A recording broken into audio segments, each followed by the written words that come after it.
Yeah. But let me tell you, when I was typing up all this out, there's a lot to get to this week. Let me tell you. We have a big podcast coming up. It's probably going to be a little bit longer podcast this week. But the first thing is, I know it's number 2 on the list, but I want to get to it because, man, he got paid. Josh Allen just got paid. I was typing this up not even an hour and a half ago, and it come across my phone. 6 years, $330 million. That is unbelievable. That's over 50 a year. Now, unbelievable. I don't know how much of that's guaranteed, but that's what I was getting ready to say. Because in baseball, in the MLB, all that would have been guaranteed unless you have like contract options. Then that's where you get into the non-guaranteed stuff. Well, but with the NFL contracts, they kind of get more complex, and I do not have a PhD in NFL contracts. That is one thing that confuses the heck out of me. Well, here's the thing that you would probably think. Josh, being who Josh is, as long as his play continues to where it's at, he'll be there 6 years.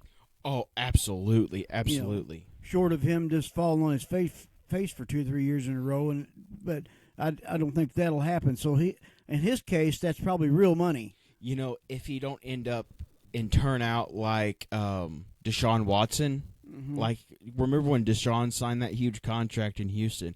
I know I always refer Houston teams, but I'm a proud Houston sports fan.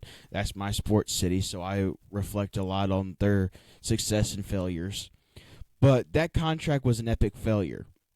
And to see that guy become a total failure in that contract, I think a lot of teams are scared to sign quarterbacks to big money contracts like that. But we saw so much things like going back several years ago, the Sam Bradford thing with the Rams.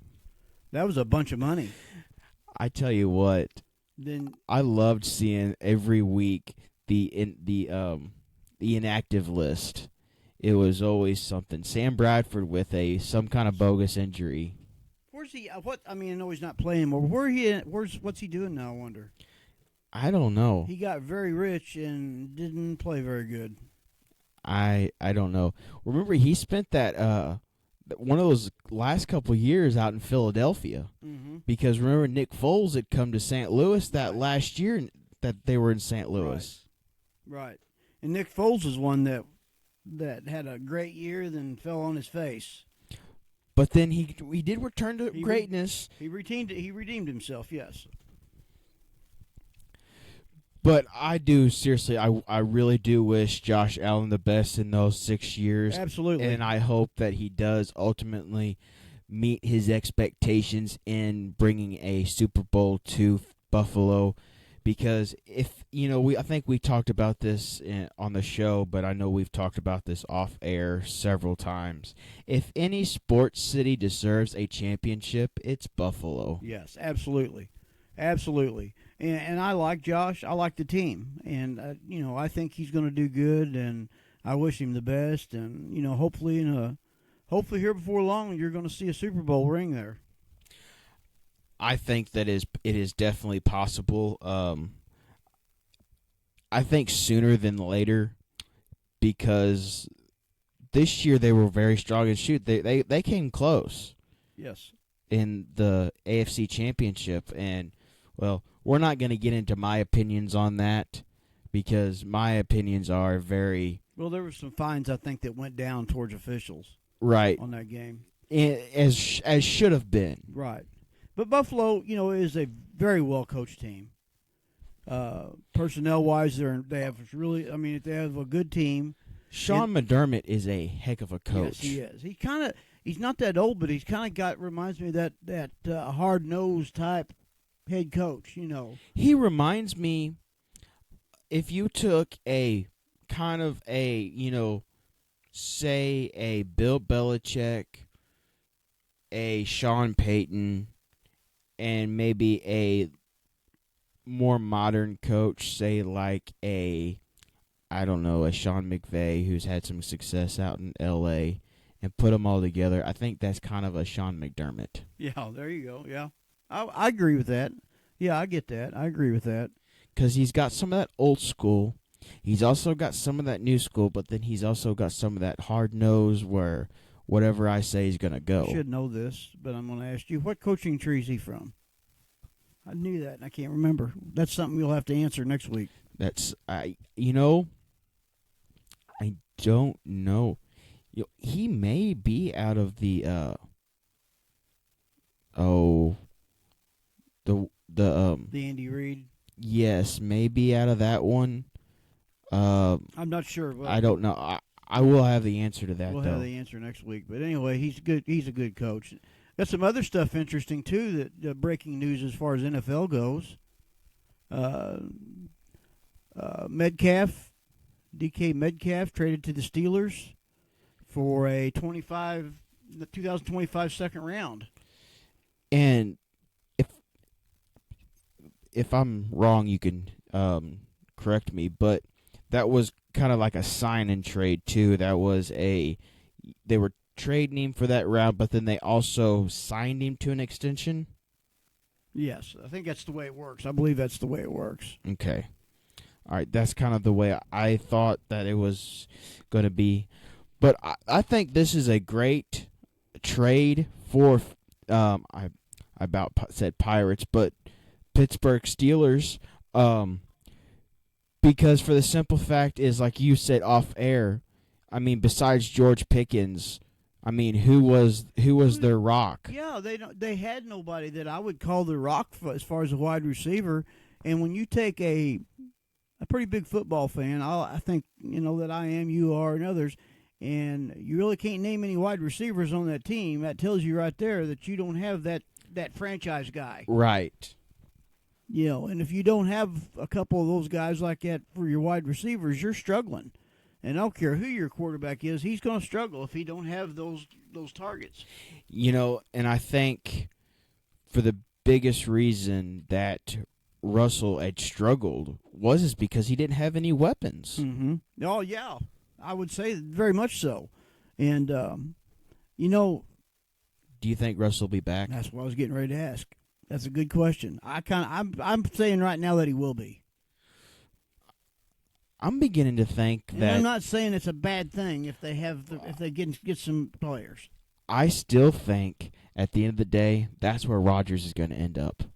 That's possible. I think he would do well there wherever he go. I think he would do well there. But I didn't see any Rodgers news this week, so no, I'm either missing it or the only thing I'm finding is just people speculating. Right. And there's going to be a lot of speculations, but hey, guess what? It's free agent time in the NFL, so let them all have it. Let them all go after it. I've heard of Rodgers going everywhere except to the University of North Carolina and play for Bill Belichick. That's the only place I haven't heard of him going. Does he have any years of eligibility left? That's a good question. Well, hey, speaking of Rodgers, his right-hand man and the Rams, him and Devontae Adams and the Rams agreed to terms on a 2-year, $46 million contract with 26 of that guaranteed. Does that kind of surprise you, or does that make you think that the Jets are truly going to go into some kind of a rebuild? Because you obviously know that they weren't going to bring back Rodgers because they've already said that earlier in the offseason. And, it was kind of a long shot anyway, them bringing Devontae Adams in mid-season to try to spark something. Right. But I kind of thought maybe that they would bring him back maybe as collateral to try to get a maybe mid-season trade to kind of get some. This is typical. I say prospects, but draft pick. This is a typical Jets move. They never give anything a chance. They never stick with anything. They get good talent. Things happen, and it seems like they never stick with it altogether. And here's the thing. Under, so is it Salia? How you pronounce his name? Oh, Rob Saleh. Saleh. That was a good defense in the beginning. That was a really good defense. And I don't know what happened. I tell you what. It wasn't this year. I tell you what, though. Okay, if you would have had the Rob Saleh defense from last year, absolutely, and let's say the Philadelphia Eagles defense from this year, put them 1-on-1, I think that they could have actually battled out. Yes, I think so too. But their defense did not show up this year. Oh no, they didn't show up whatsoever. I mean, I think they had a bottom 10 in the league this year. It surprises me that they didn't saddle up, stick with Rodgers another year, try to figure out what's wrong with that defense, get it back going. You know, you had Devontae Adams. You know, if you could sign somebody else, I really don't know who their tight ends were. I don't know if they got a good but anyway, you would have thought they could put some pieces back together, do a Bill Belichick patchwork team, and come back and be competitive. You can always put a patchwork team together because, I mean, not all the winners of the Super Bowl is a franchise winning team. Oh no. Well, I just think that that they always give up too quick and start tearing stuff apart, and it sounds to me like they're by them getting away from going a different direction on Rodgers, and it sounds like after parting ways with Adams, it sounds to me like they're starting over. That's what it sounds like to me. And, I mean, I understand Devontae's probably getting some age on him, but that dude can still play. Yeah, he's not, how old is he? That's something we need to look up. That's probably need to look up, but I think he's in his late 30s. Is he that old? I was going to say about 34, but maybe he is. Yeah, I think he's getting up there. Why don't you just tell us real fast? Yeah, I can do that. But, I'm surprised that I really thought they would. I thought they would go another year with Rodgers, really. It's kind of like the deal they did with Brett Favre that time. Well, he's younger than I thought. He's 32. Okay, I didn't think he was quite that old. But, He's still got a lot of play left in him. Yeah, he just seems like he's old because he's been in the league. He's been around for a while. Well, he's been in the league since 2014. It don't seem like he's been in the league that long. Of course, that's a long time. Yeah, that's a long time. But I think he's pretty healthy, isn't he? I think overall. And, I mean, I think his time with the Raiders was ultimately a collapse because, for one, the Raiders was not in a good place. And, two, he was upset because him and Rodgers are like almost a package deal. If it's not this year, it'll be next year. Right. Him and Rodgers will be somewhere together again. I mean, I think that's how it'll be. Yeah, I just got, that's one thing about it. The Rodgers is not going to go to the Rams. Not after that big contract that their quarterback just signed, yeah. Stafford. Stafford, yeah, he signed a big, and there was a while there that it was, if the Stafford rumor would have still been going on when this happened, it would have made you think. There would have been a lot of speculation that Rodgers on his way to the West Coast. Right. But that didn't happen. So. I will stand on this until the day he signs somewhere. I still think he will be a Pittsburgh Steeler come training camp in August or July. It would be the best fit for him to win. I know the Steelers have got problems, but they still have a solid team. Here's the thing, though, is you look at a coach like Mike Tomlin, who has been there since 2008. Yeah, probably. He has never been under 500. He has been the worst record he's ever had has been 500, and that's been a couple of times. But if you give him talking about Rodgers, you give him the weapons and you give him a good system to work under, mm-hmm. he will succeed. Oh yeah, and absolutely. Absolutely. And I think the biggest problem with Rodgers and his time up in New York is they didn't have a very good offensive system. They were a defense heavy team, and I don't think he really did very much. Obviously he didn't have much success there because you look at his record. The first year, how long did he make it? He made it 2 plays and he was out. I'm telling you, there's a lot more commitment to win in Pittsburgh than there is in New York Jets. Oh, absolutely, big difference, and that's a lot. The philosophy behind a team, what their goal is and stuff, and if it's only about making money, that don't always translate into being a commitment to win. I didn't put this on here, and I probably should have, but it was put on here that Sam Darnold is not expected to return to Minnesota. So do you think that Minnesota becomes a fit for a Aaron Rodgers? That's possible. That's very possible. He might travel the Brett Favre 2.0. Yeah. That's what everybody's been saying. They're like, Aaron Rodgers is basically a baby Brett Favre because but here's the thing, though. He would need to retire a couple of times in between. Yeah. I think Minnesota would be a really good fit for him, to be honest with you. I mean, he knows the division well, and I think it would be a good fit for him. That's a good team. That's a strong team. And he would probably be stepping in. Can you think of a better team right now that needs a quarterback that you could step into? Can you think of a better team that's not got a franchise guy in place that you could step into right now? No. I can't either. They win 12 games? Yeah, a strong number 2 team.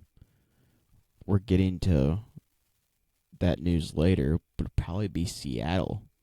Probably. Knowing what we know now, of course, I guess we can go ahead and talk about that. But I think Minnesota's much closer than Seattle. Right, but Seahawks had traded quarterback Geno Smith to the Vegas Raiders in exchange for a 2025 third-round draft pick. This happened earlier in the week. This was probably going to be our biggest news of the week, but then the Josh Allen trade happened, so that's the way we went there. But I do think that I would not totally count the Seahawks out for a chance at Rodgers because, they are going to be a competitive football team next year, and Rodgers is going to want to go somewhere competitive. Yeah, he's got to go somewhere where they're ready to win. Right. Where they got the tools. But I am still going to say that he will be a Pittsburgh Steeler at the end of the day. I could be completely wrong on that, but I've been saying that since day one, and unless something comes out and changes my mind, I'm going to stick with it. I think there's a few places that would like him. But then on the other side, Tom Brady said in an interview the other day that when he was leaving the Patriots, he said he didn't get very many offers. And that's a guy who won 6 Super Bowls. He said he wasn't getting very many offers. And that kind of surprises me. It does me too. And I think it surprised him. When that interview, he surprised him. But that's the thing, but if Rodgers, there's some other teams I could think of that need a quarterback. I think the Saints probably need one. Yeah, because I don't know if Derek Carr is going to be the guy. No, Derek Carr is not the guy. And, I just think, though, that the Saints are closer than, say, the Carolina Panthers or something like that. Right. But I think the Vikings is the closest one.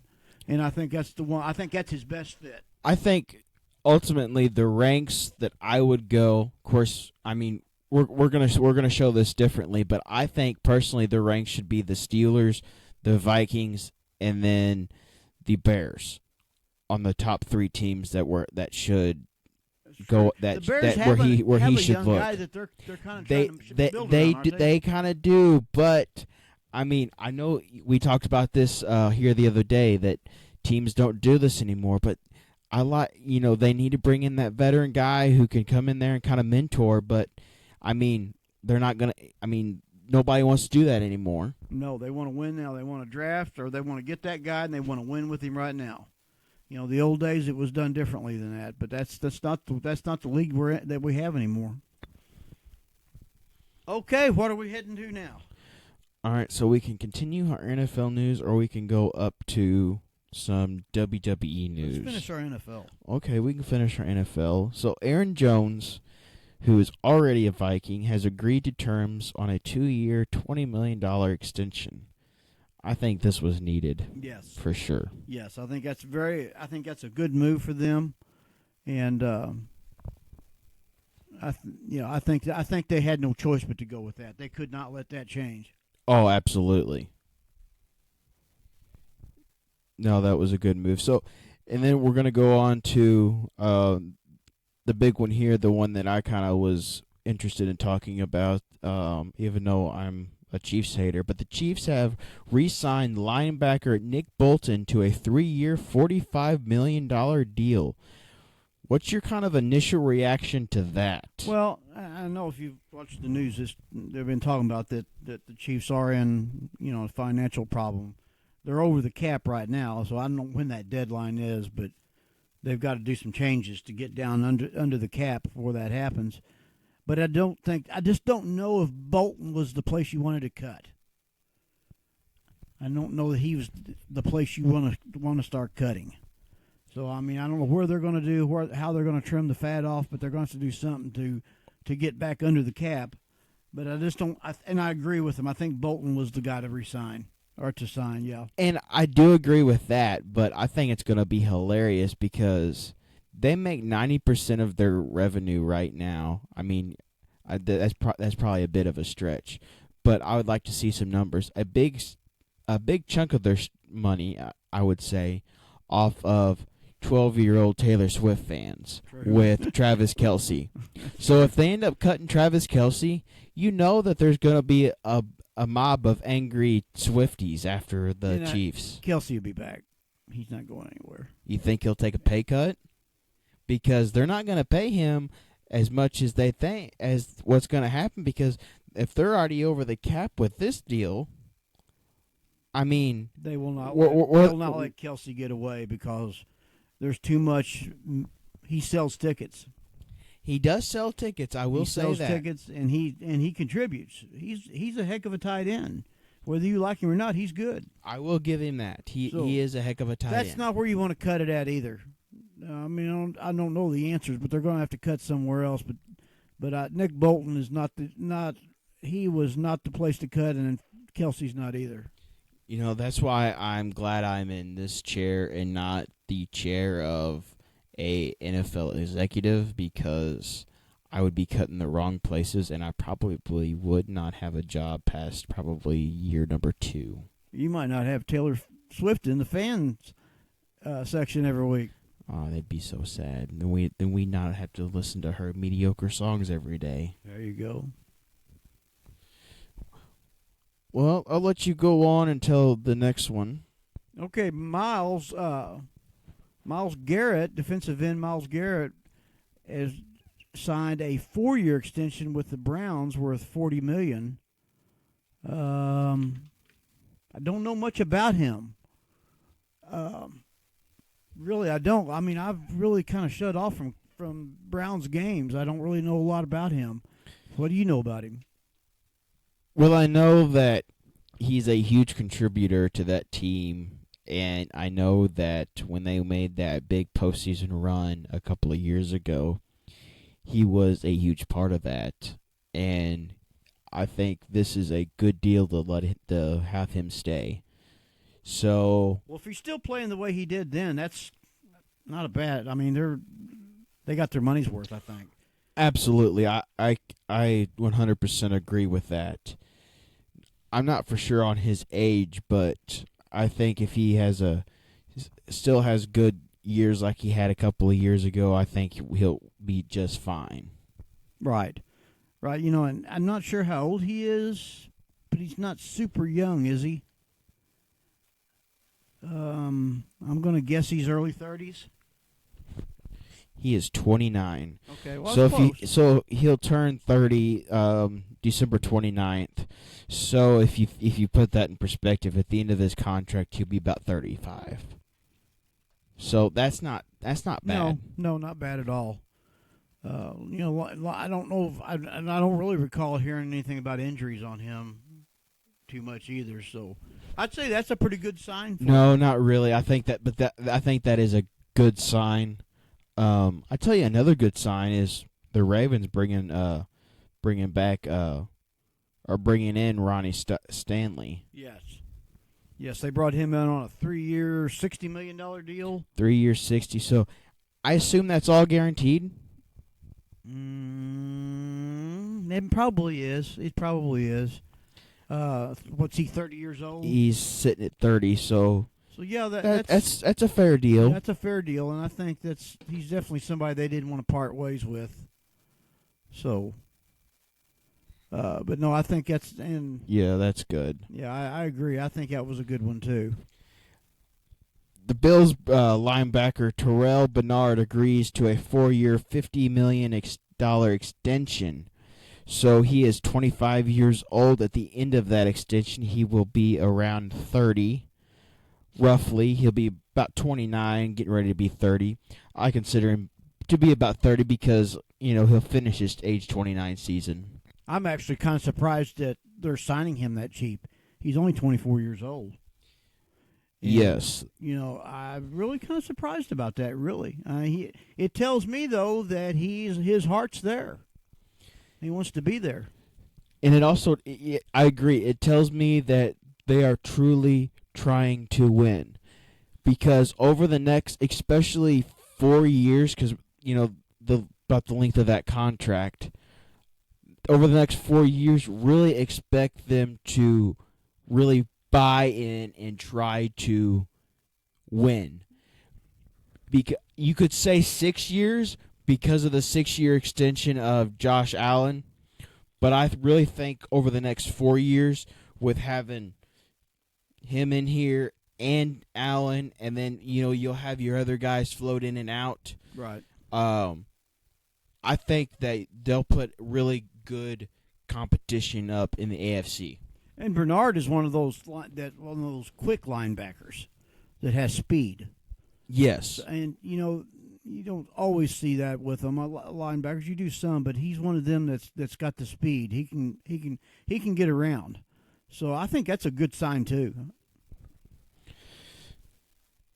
So Geno is 30. We already went over that, but I saw this as I was making our agenda for this week's episode, and it said Kirk Cousins met with owner Arthur Blank, and the Falcons don't intend to release the quarterback. So there was talks about them releasing him? Yes, there was. I really don't know why. Money, probably, more than anything. I think and I also heard the other day maybe that they acquired him thinking that they could market him. But I don't think that's what are you going to get that's better? Right. That's ready to go right now. Maybe maybe Sam Darnold. I mean, who else? I think Kirk Cousins they need to stick with him. That's for sure. Absolutely. And I remember a couple of years ago when he really I'm not going to say burst onto the scene because he's an older fellow, but when he really kind of gained a lot more prominence back into himself with the Minnesota Vikings, like you were on him like every week. Like when there was a Vikings game on, you were like, Cousins is like the guy. Good. He is good, and I understand why, but Minnesota has to be sick that they let him get away from them. Oh yeah, I mean, I understand why, but at the end of the day, these guys are gurus with the salary cap. They could have moved money around and figured it out. And maybe Cousins was, I don't know if he was wanting out. I don't really recall how that went down, but he's a guy that needs to find a home and stay. I tell you what, if he'd have been there when they played the Rams, they would have beat the Rams. Yeah. Oh, I'd say. This past season. Silence your phone. Shame on me for not silencing it. Oh, well. Well, that concludes our NFL part of our segment. We had quite a bit of NFL news this week, with it being the free agency signings and everything going down, and we had some breaking news from Adam Schefter come out today. I think I'm saying his name right. His name always confuses me. But we're going to go ahead and go to WWE part of our podcast. First, Rhea Ripley on Monday Night Raw loses her title to Io Sky. This come as a quite shock because Mania is only roughly 40-some odd days from right now. And my biggest question to you, Dad, is do you think that this will turn into a triple threat between Io Sky, Rhea Ripley, and Bianca Belair, or is Rhea hurt, or is she, for some reason, and taking some time off? I don't really think she's taking any time off with WrestleMania being right up here. I think it's an angle. I think it's something that they're wanting to. I don't know. It could be a triple threat. That could be what it is. I'm not exactly sure what's going on. But it was really kind of a nice surprise that she lost it on television. I think it was a nice surprise that it was on Raw instead of a PLE. Yeah. So I think that was kind of, and maybe that they just realized it's time to get Io Sky elevated a little bit. And I really like Io. I think she does a great job in ring. And it could be that that you elevate Io Sky a little bit by doing this, obviously, and then maybe Rhea Ripley wins it back at WrestleMania. Well, Rhea's not going to be in it in WrestleMania unless it's a triple threat, because at WrestleMania it's going to be Io and Bianca right now. But if it what you were speculating becomes a triple threat, then she could possibly win it back or whatever at that point. Right. So I don't know. I don't really know what they have in mind. But it was interesting that it happened on television. It really was. On Raw. It really was. Then not after that, because that was technically the main event. But before that, CM Punk, which I thought had a fabulous promo, calling out John Cena, who ended up turning heel on Elimination Chamber the weekend before. He called out Seth Rollins, or as he's known, Seth freaking Rollins. And which he come out, and they had to be separated not once, not twice, but probably about 5 or 6 times. 5 or 6 times. It just kept going on and on. And let me tell you, it was a great promo. I want to see that. Of course, it's going to happen on Monday night. Mm-hmm. But I want to see a true street fight at like Mania or a PLE. As I said last week, and I say the same thing about Raw this week, it's a must-watch this week.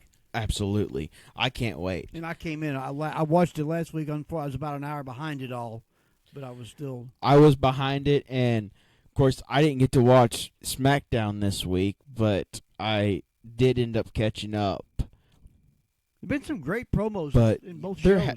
There has been. This week was a really good week for promos. But, hey, we finally got some answers on the whole Jade Cargill situation. We've been, waiting nearly probably 8 months on. I don't know how long this saga's been going on, but... last fall or late It was summer? late summer, early fall. I don't remember when exactly, but it was around that time. But Naomi finally confessed that she was the one who beat down Jade Cargill.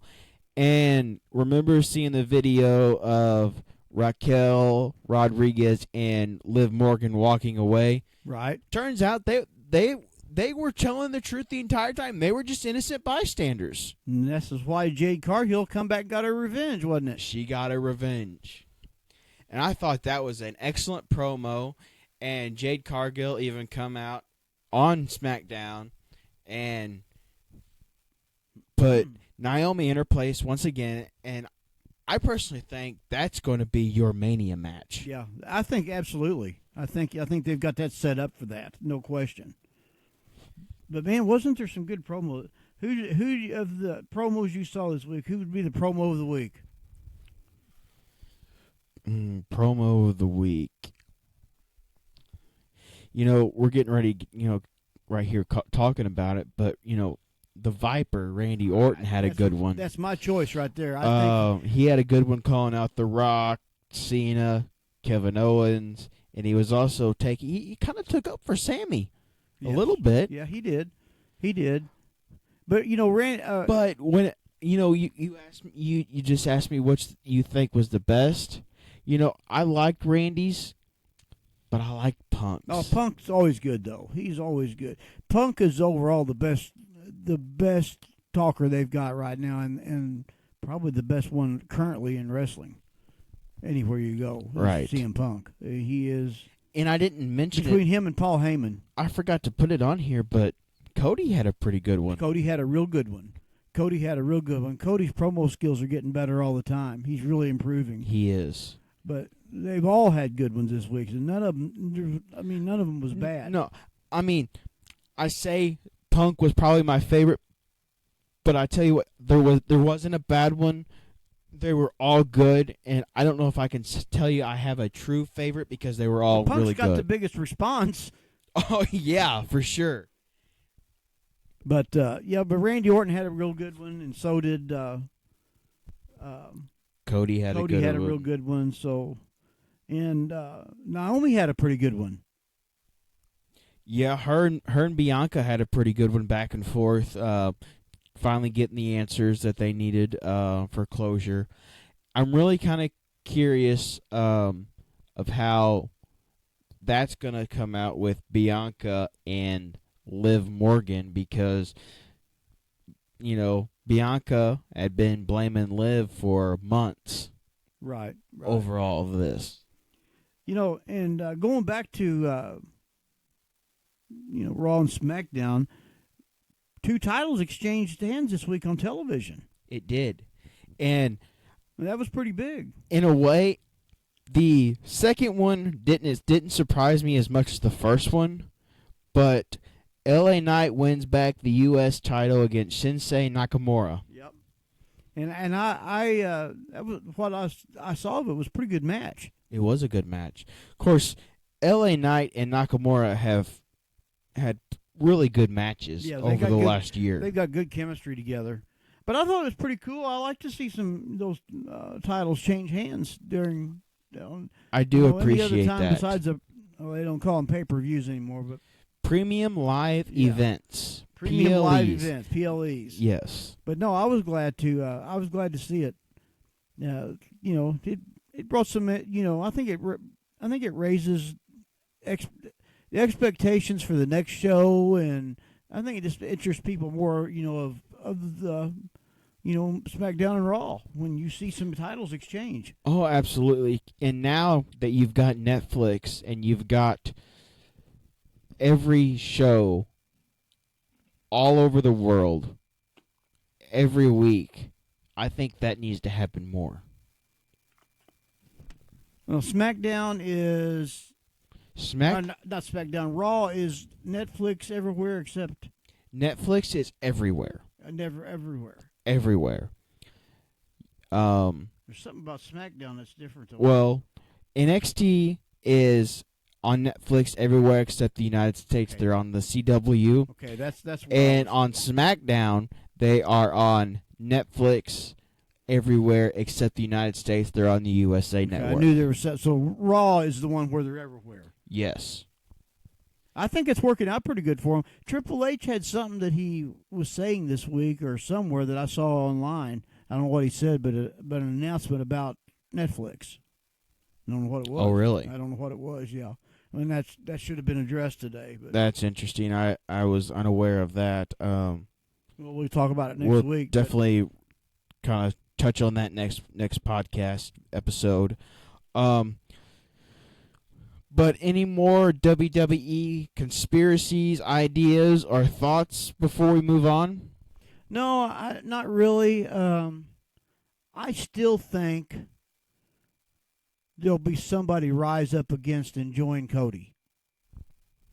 I've talked with a couple of different people. And I thought it might be the Viper, but I don't think so. Now he's tied up with Kevin Owens. But I still will rule him out. I don't think the Viper. I mean, But him and Cody goes back. They're a pretty long ways. I understand that, but I just right now after coming back, I don't know what kind of response he would have if he turned heel. You see what I mean? Who's that? Randy Orton. I'm not saying turn heel, but I'm saying help Cody. Well, help Cody maybe. That's what I meant. Okay.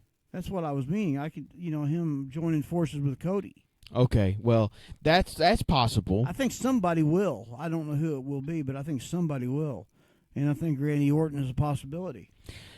And I also heard today that your buddy had busted Cody's eardrum or something. Yeah, and I don't understand why, I'll probably get hate mail over this, why a rapper is coming out there during a wrestling show that served no purpose whatsoever. None whatsoever. And then he smacks and busts Cody's eardrum. That's Travis Scott, man. Well, that's not, I saw the slap. Somebody showed it to me today, and that was not a wrestling slap. We saw it live. I didn't like. I guess I didn't like actually think about it that it was like that bad of a slap, but like then I saw it again today, and like it was an actual like slap. Yeah, it was just, he had no reason to be hitting him though. He's not in this. He's got no training. No, he's not nothing. I don't have any idea why he was even there. I mean, that should be something that, you have to have like some type of training to do anything like that. But There's a lot of other people that could have came out with The Rock besides this guy. Absolutely. So I don't understand really what that was all about, but it was unimpressive. That's the one thing I did not like about it, But, this guy's not a wrestler. I mean, there's been... Now, there's been other guys that, like... What was the WCW, the tag team in WCW that was... They were, Juggalos? Oh, yeah. What was the name of those? Who was it? But they wrestled. Yeah. They actually were pretty good, too. There's been, like, non-wrestlers who have, trained and come in, say like a Pat McAfee, a Johnny Knoxville, right? Who have actually trained, then come in. But to my knowledge, Travis Scott doesn't have any kind of training. Not that I know of. But speaking of the Juggalos, that's a big deal with wrestling with them. Really? Oh, is. really? Yes, it is. I mean, when they have their events or whatever, they'll have wrestling. They'll backyard type wrestling. It's a pretty big deal. Those are interesting people, to say the least. Right. But no, I thought it was a pretty good week in wrestling as well. I thought, like I said, we seen some good promos. Definitely a good week. It was a strong week. You come off the pay-per-view, Yes. then you had 2 titles change on TV. So yeah, it was all good.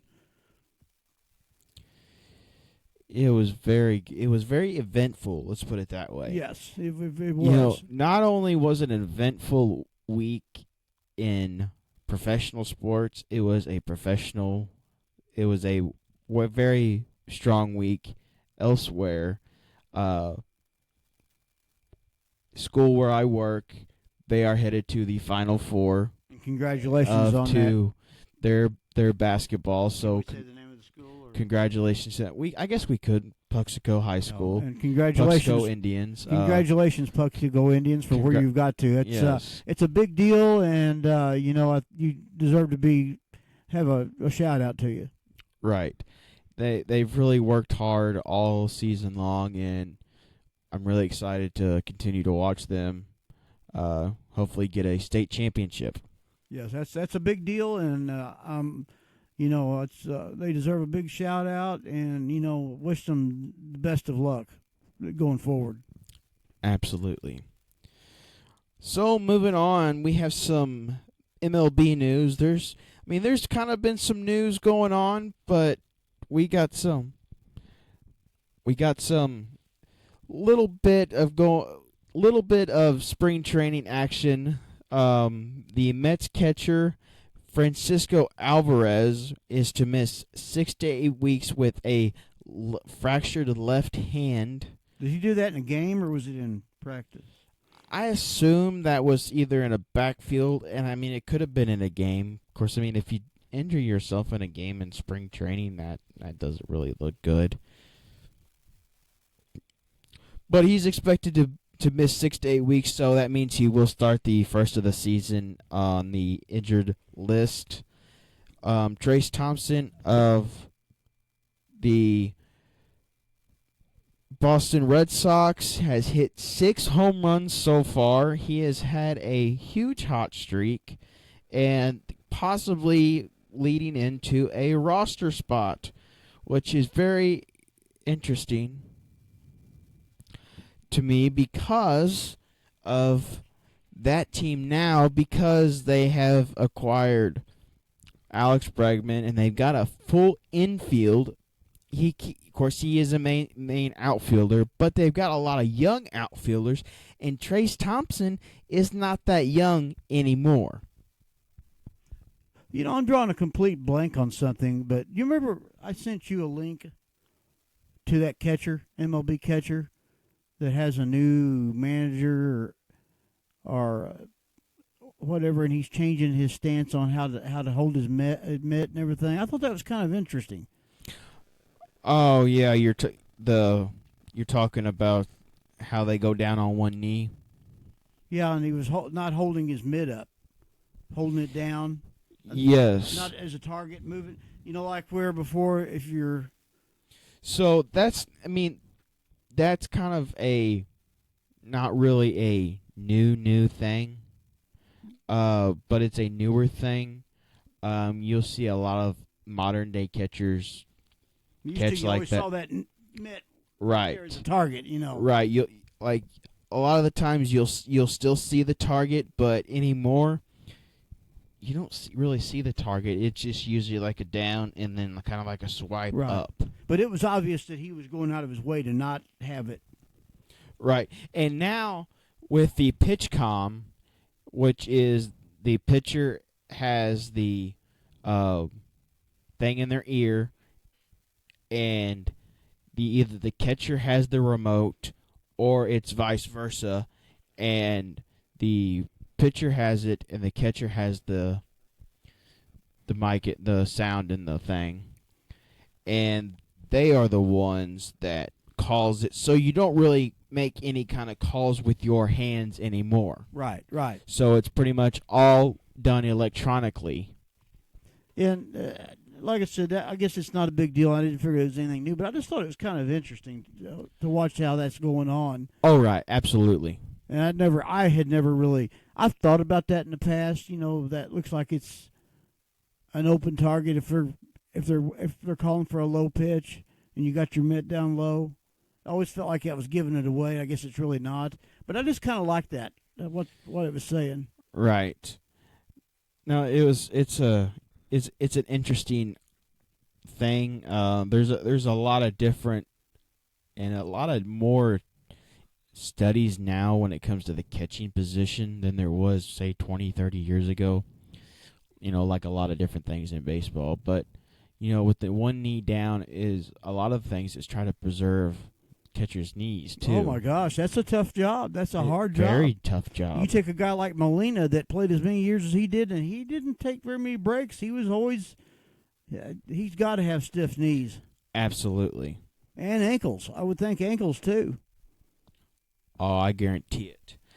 But looking on in our agenda, the spring breakout it'll start this week. Tell us all about that. Next week. And so basically, without giving you the full 50-page definition, each team will submit their top prospects that they want, and they will play other top prospects in the league in either a joint facility or a close-centered facility over the weekend. I think there's about 16 games, a 4-day 16-game prospect showcase is what it's being advertised as.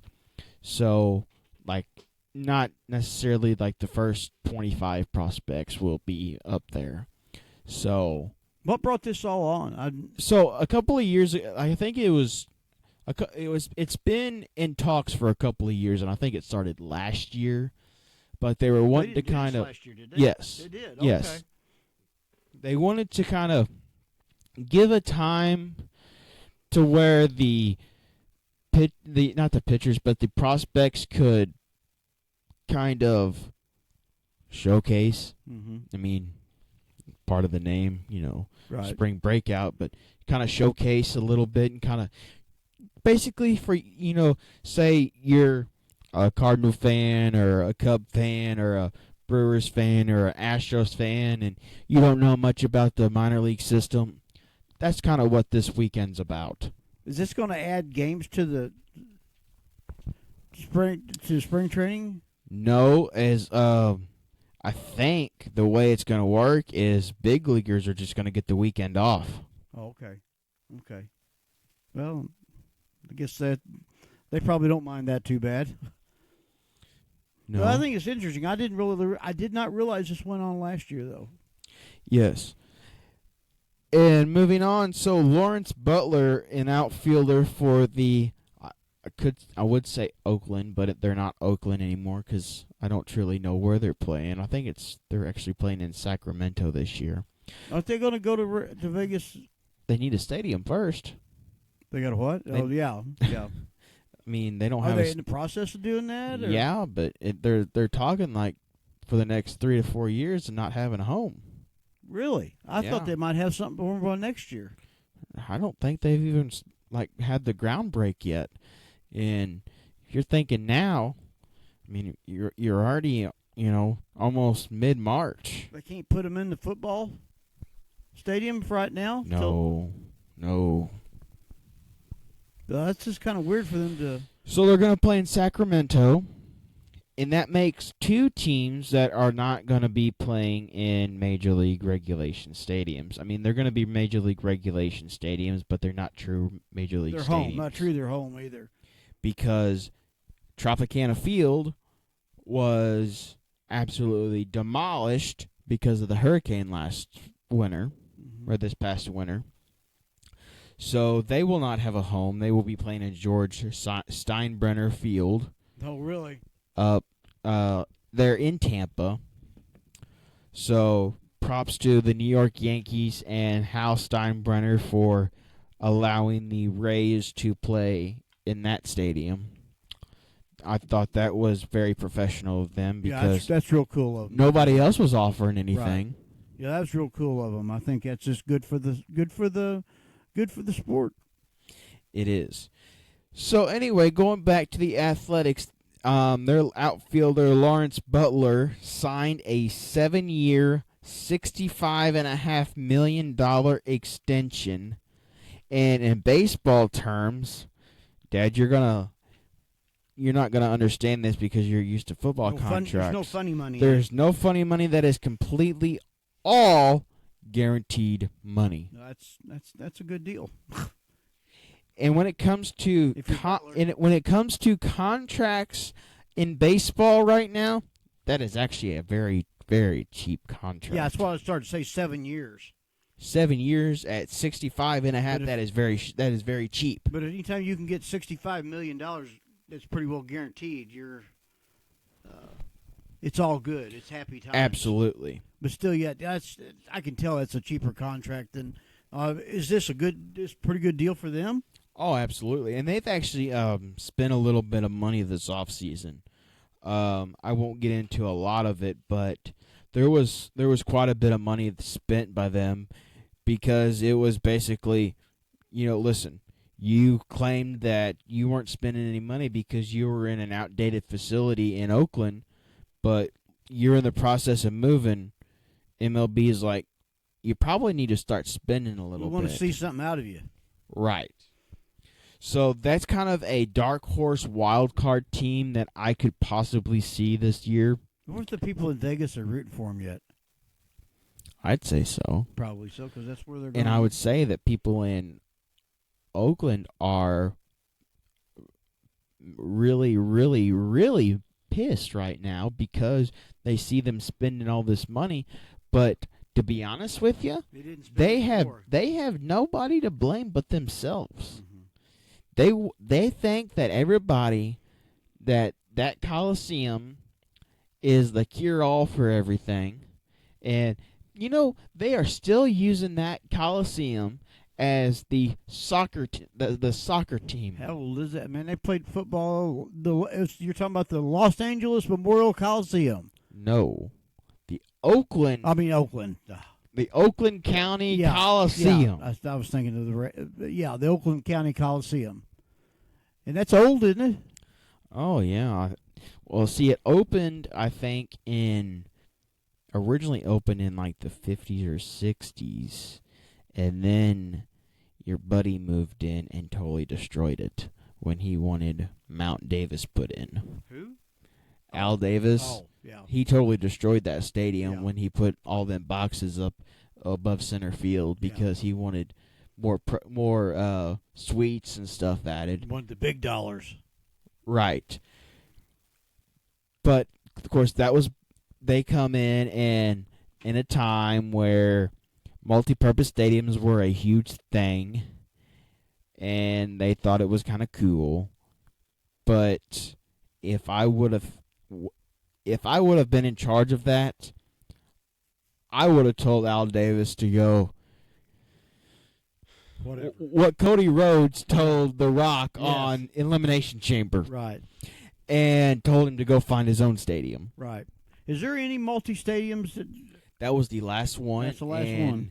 It obviously was not in use since the Raiders had left. But that was the last multi-purpose stadium. But there's some question or some rumors that SoFi might have been going to do that too for a while. Not that I'm aware of. Maybe not. I was thinking there was one that was being talked about, but well, the qualifiers are over. They're all over. They're all over Colombia, and if I can find it here, I can't read my notes. I believe it was Colombia and Panama who ended up winning and going to the next round of the qualifiers come for next year's WBC. When will this kick off next year? This will kick off next March, and the full teams are as followed: Japan, Panama, Israel, Colombia, United States, Canada, Cuba, Australia, Puerto Rico, the Netherlands, the Republic of Korea, also known as South Korea, Brazil, Mexico, Venezuela, Nicaragua, Chinese Taipei, also known as Taiwan, Czechia, also known as Czech Republic, Great Britain, Italy. And I can't remember if I said Dominican Republic or not. So that's 1, 2, 3, 4, 5, 6, 7, 18 countries. About 18 teams there. Yeah. That's pretty cool. I always thought that started in February. No, it's usually right there at the end of February, 1st of March. But it takes about a month, don't it? It takes the full month of March. That's what I thought. And I know it's always. I enjoyed watching it. You and I watched it for you. Oh yeah, I really enjoy watching it. It's always a fun time. I'm excited and looking forward to it next year. I am too. And it's always nice to have, it really gets you in the baseball mood too. It does. It does. Because you're out there at spring training. Well, because the first part of the games will be played over in Tokyo, so you'll have a couple of day games start at about midnight. Right. And then their night games will start about 5 a.m. If that's on a weekend, be out watching them. Absolutely. And then even at the qualifiers, there'll be some, even down in, like, say, Miami, you'll have a couple of 8 o'clock Eastern time games. Right. Because they're trying to get them all in. Like I said, this is every 4 years? Yes, or every 3 years, because it was in 2023 the last time, so this is it'll be 2026. Oh, absolutely. Because you think about it, there's 18 countries, and there was there's not including the ones who did actually.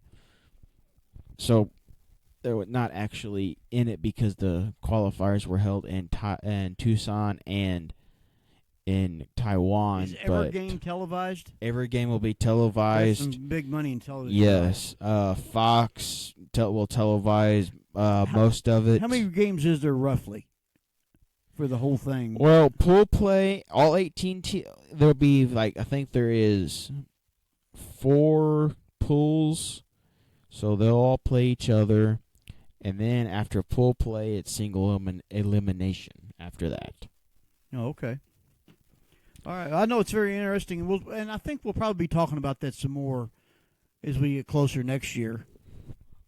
Oh yeah, because teams will start announcing their rosters and stuff come this summer and fall and I guess it's over the some winter. Rosters even change a little bit, ain't it? Oh, they will. They will.